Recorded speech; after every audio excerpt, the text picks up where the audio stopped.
Okay, students, today we are going to discuss about 8th class chapter 3rd. बच्चों आज हम section 3 करेंगे कक्षा 8 का, जो आपकी एक पोएम है और name of the poem is if and name of the poet is Rudyard Kipling. ठीक है, ये जो कविता है बच्चों, ये रूडियर्ड कीपलिंग के द्वारा लिखी गई है और इस कविता के माध्यम से कवि कहना चाहता है कि जीवन में बहुत सारी चैलेंजेस होते हैं, बहुत सारी मुसीबतें होती हैं, परंतु उसको हमने एक पॉजिटिव वे में समझकर उसको जो है उस समस्या का समाधान, उसका सामना हमने करना पड़ता है अपने जीवन में। तो ये एक अच्छा रोड मैप है उन व्यक्तियों के लिए जिनके जीवन में कठिनाई आती हैं, तो किस प्रकार से उन कठिनाइयों का सामना करें, किस प्रकार से पॉजिटिव बने रहें, ये सब इस कविता में बताया गया है। Name of the poem is if. ठीक है, छोटा सा नाम है बच्चों इस कविता का, इफ़, अगर, यदि। ठीक है, कहता है यदि जीवन में ऐसा होता है तो हमें क्या करना है। तो नेम ऑफ द पोएम है इफ़। ठीक है, जिसका मतलब क्या होता है अगर। ये 8th क्लास का चैप्टर 3 रहेगा जो पोएम के रूप में है। ठीक है, देखिए यहाँ से हम करेंगे समरी, स्टेंजा करेंगे पोएम के। If you can keep your head when all about you. कहता है यदि आप किसी मुसीबत में क्या रखते हैं, धैर्य बनाए रखते हैं, काम रहते हैं, शांत रहते हैं। कीप योर हेड का मतलब यहाँ पे क्या है, एडम से बच्चों, और इसमें का मतलब क्या होता है, शांत होना। ठीक है, कहता है यदि अपने जीवन में यदि आप शांत बने रहते हैं, कीप्स योर हेड, ठीक है, बिल्कुल काम बने रहते हैं, शांत बने रहते हैं। Are you losing there and blaming it on you. यदि आपके ऊपर कोई क्या करता है, ब्लेम करता है, कोई आपके ऊपर आरोप प्रत्यारोप करता है। If you can trust your self when all man doubt you. यदि आप अपने ऊपर विश्वास करते हैं, if you can trust your self, यदि आप अपने ऊपर विश्वास कर सकते हैं, when all man doubt you, कहता है तो उस अवस्था में भी लोग क्या करते हैं, आपके ऊपर शक करते हैं। But make allowance for their doubting. ठीक है, परंतु आपने क्या करना है, चाहे कोई भी शक करे आपके ऊपर, कोई भी डाउट करे, आपको उस चीज़ को क्या करना है, अलाउ करना है, आपको उसमें क्या करता है, उस चीज़ को सहन करते रहना है। ठीक है, शांति बनाए रखनी है आपने। If you can wait and not be tired. ठीक है, यदि आप क्या कर सकते हैं, इंतजार कर सकते हैं। इफ़ यू कैन वेट, यदि आप इंतजार कर सकते हैं, and not be tired by waiting, और आप थकते नहीं हैं इंतजार कर कर, और being lied about do not deal and lies. लोग क्या करते हैं, आपको झूठा साबित करने का प्रयास करते हैं। ठीक है, और बीइंग हेटेड, आपसे वो घृणा भी करते हैं, लोग आपसे घृणा भी करते हैं। Don't give way to hating, तो आपको क्या करना है, उन लोगों से घृणा नहीं करनी है। ठीक है, आपको क्या करना है, उन लोगों से बच्चों घृणा नहीं करनी है जो आप पे शक करते हैं, जो आप पे आरोप प्रत्यारोप करते हैं, जो आपको झूठा साबित करते हैं, उनके ऊपर आपने क्या नहीं करना है, उनसे घृणा नहीं करनी है। ठीक है, and yet don't look too good nor talk too wise, और उस अवस्था में भी जब लोग आपके ऊपर आरोप प्रत्यारोप करते हैं, आपको झूठा साबित करते हैं, आपके ऊपर शक करते हैं, तो उस अवस्था में भी आपको क्या नहीं बनना है, ज़्यादा बुद्धिमान नहीं बनना है, अपने आप को ज़्यादा साबित करने की कोशिश नहीं करनी है। ठीक है, तो ये स्टेंजा फर्स्ट था बच्चों, यहाँ से लेकर के और यहाँ तक का जो स्टेंजा था वो स्टेंजा फर्स्ट था। आशा करता हूँ आपको समझ में आया होगा। एक बार फिर से इस चीज़ को रिपीट करते हैं, ध्यान देंगे। If you can keep your head when all about you are losing their and blaming it on you, कहता है आपको शांत बने रहना है, जब कोई आपको ब्लेम करे, आरोप प्रत्यारोप करे, तो उस अवस्था में आपको काम रहना है, शांत रहना है। If you can trust your self, यदि आप अपने ऊपर विश्वास कर सकते हैं, when all man doubt you, तो सभी व्यक्ति चाहें उस अवस्था में आपके ऊपर क्या करें, शक करें। But make allowance for their doubting too, परंतु आपको अपने सहन करने की क्षमता को बढ़ाना है, सहन करते रहना है। इफ़ यू कैन वेट, यदि आप इंतजार कर सकते हैं, and not be tired by waiting, और आप थकते नहीं हैं इंतजार करके, और being lied about don't deal in lies. ठीक है, यदि कोई व्यक्ति आपको झूठा साबित करता है तो भी आपको क्या करना है, शांत बने रहना है। और being hated, don't give way to hating, यदि आपसे कोई घृणा भी करता है किसी बात को लेकर के, तो आपको उन लोगों से घृणा नहीं करनी है। ठीक है, उस अवस्था में भी आपको धैर्य बनाए रखना है। And yet don't look too good nor talk too wise. ठीक है, आपको क्या करना है, आपको ना ही तो बुद्धिमान दिखना है, ना ही वहाँ उस अवस्था में ज़्यादा चतुर बनना है, शांत ही बने रहना है। यहाँ पे कवि ये बताना चाहता है, चाहे कोई व्यवस्था हो, लोग चाहे आपके ऊपर कितना भी शक करें, लोग आपको झूठा साबित करें, ठीक है। लोग तो उसमें आपको क्या करना है, अपनी सहन शक्ति को बढ़ाना है और सहन करते रहना है, शांत बने रहना है। यहाँ पे रूडियर किपलिंग यही कहना चाहते हैं। अब नेक्स्ट स्टेंजा बच्चों यहाँ से हम करेंगे। देखिए ये नेक्स्ट स्टेंजा है। इफ़ यू कैन ड्रीम, यदि आप सपन देख सकते हैं, and not make dreams your master, ठीक है। आ गया था, आप सपन देखने की तो आपको अनुमति है, आप देख सकते हैं सपन, and not make dreams your master, परंतु उन सपन्स का आपने क्या नहीं करना है, उन सपनों का क्या नहीं बनना है, आपने गुलाम नहीं बनना है, उन सपन को आपने मालिक नहीं बनने देना है, ठीक है ना, मास्टर नहीं बनने देना है उसको। इफ़ यू कैन थिंक, यदि आप सोच सकते हैं, and not make thoughts your aim, ठीक है, परंतु आप सोच तो सकते हैं, परंतु उन विचारों को उनको क्या बनाना है, आपने विचार बनाना है, उद्देश्य बनाना है, ठीक है। उस सपन को आपने क्या बनाना है, उद्देश्य बनाना है, उसको साबित करना है बच्चों, ठीक है। If you can meet with triumph and disaster, कहता है प्रत्येक व्यक्ति के जीवन में मिलती हैं क्या क्या चीज़ें मिलती है, विजय, ठीक है, किसी को जीत भी मिलती है, एंड डिजास्टर, विनाश भी मिलता है, ठीक है। यानी ये क्या है, एक ही सिक्के के दो पहलू हैं। जीवन में यदि आपको कहीं पे विजय मिली है तो कहीं पे हार भी मिलेगी, ठीक है, कहीं पे जीत मिली है तो कहीं पे हार भी मिलेगी, कहीं पे विनाश भी मिलेगा आपको। And treat those two impostors just the same, आपको इन दोनों अवस्थाओं को एक जैसी स्थिति से निपटना है, एक जैसे बने रहना है आपको, चाहे जीत हो चाहे हार हो, क्योंकि ये क्या होती हैं, ये क्षणिक होती हैं। यदि हार है तो जीत भी मिलेगी, यदि जीत है तो कहीं पे आपको कठिनाई भी आ सकती है, ठीक है। If you can bear to hear the truth you have spoken, ठीक है, आपको सत्य सुनना है, ठीक है, और आपको सत्य बोलना है, ठीक है, दोनों काम करना है, सत्य ही सुनना और सत्य ही बोलना है, ठीक है।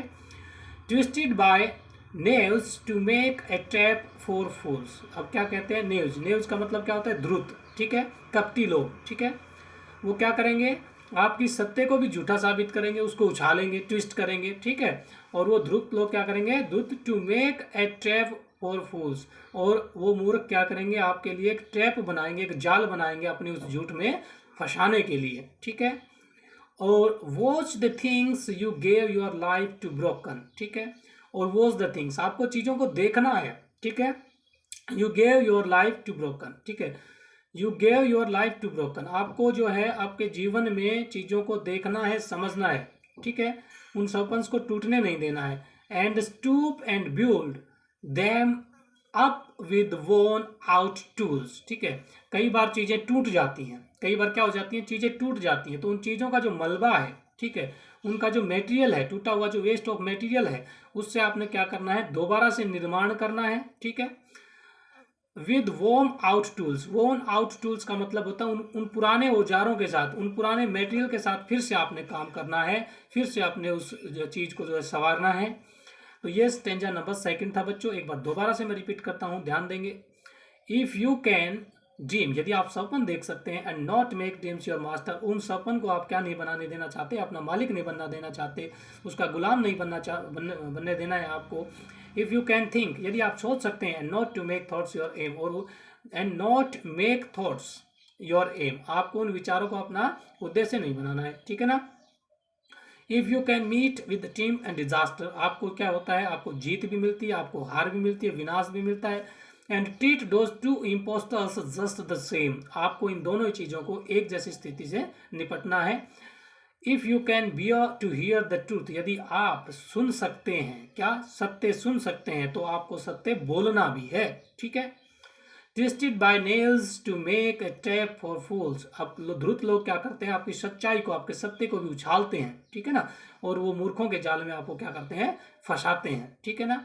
आगे देखिए, or was the things you gave your life to broken and stoop and build them up with worn out tools, कहता है आपको जीवन में चीज़ों को देखना है, समझना है, और यदि कोई चीज़ आपकी टूट भी जाती है, यदि कोई हार आपको मिल भी जाती है आपके जीवन में, आपको दोबारा से खड़े होना है और उस टूटे हुए मटेरियल से, ठीक है, उन पुराने औजारों से दोबारा से आपको कार्य करना है अपने जीवन में। ये स्टेंजा 2 था।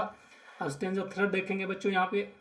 If you can make on heap, ठीक है, हीप क्या होता है, बंडल, ठीक है, किसी भी चीज़ का bundle, of all your winnings, आपको क्या करना है, सजोना नहीं है, अपनी जीतों को सजोना नहीं, एक मंडल में नहीं सजोना है, उनको एकत्रित नहीं करना है, चीज़ों को, जो जीत आपको मिली है अब उसी के भरोसे नहीं बैठना है, जीवन में आगे भी कार्य करते रहना है।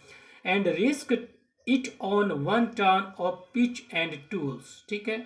और क्या कहा गया इस पे, यहाँ पे बच्चों कहा गया है एंड नेवर ब्रेक, सॉरी इससे ऊपर था, एंड रिस्क, आपको अपने जीवन में जोखिम उठाने हैं, ठीक है। चाहे हार मिले चाहे जीत मिले, आपको अपने जीवन में जोखिम उठाने हैं। It on one chance of pitch and toss, कहता है कि जैसे ये पिच एंड टॉस क्या होता है, ये ब्रिटेन का एक खेल है जहाँ पर एक सिक्के को उछाला जाता है, ठीक है। और एक क्या होता है, एक होल होता है, एक मार्क होता है। अब जिस किसी का सिक्का इस मार्क के, इस होल के जितना नज़दीक पड़ता है वो विजय होता है, और उसको बाकी का जो रेस्ट ऑफ कॉइन्स हैं उनको उछालने का अवसर दिया जाता है, और कितने हेड उनमें से आता है वो विजयी बनता है, ठीक है।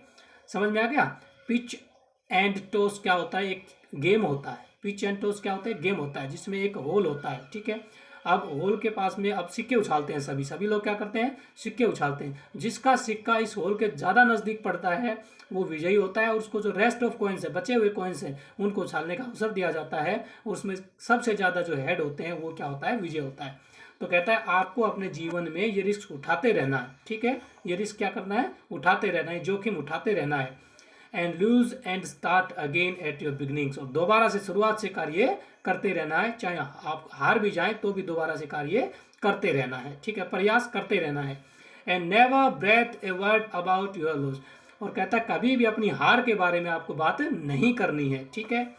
If you can force your heart, यदि आप बाध्य कर सकते हैं अपने हृदय को, एंड नर्व, अपनी नसों को, अपने बुद्धि दिमाग की नसों को, and sinew to serve your turn long after they are gone, तो आपको इंतजार करना अपनी बारी का, अच्छे अवसर का, ठीक है।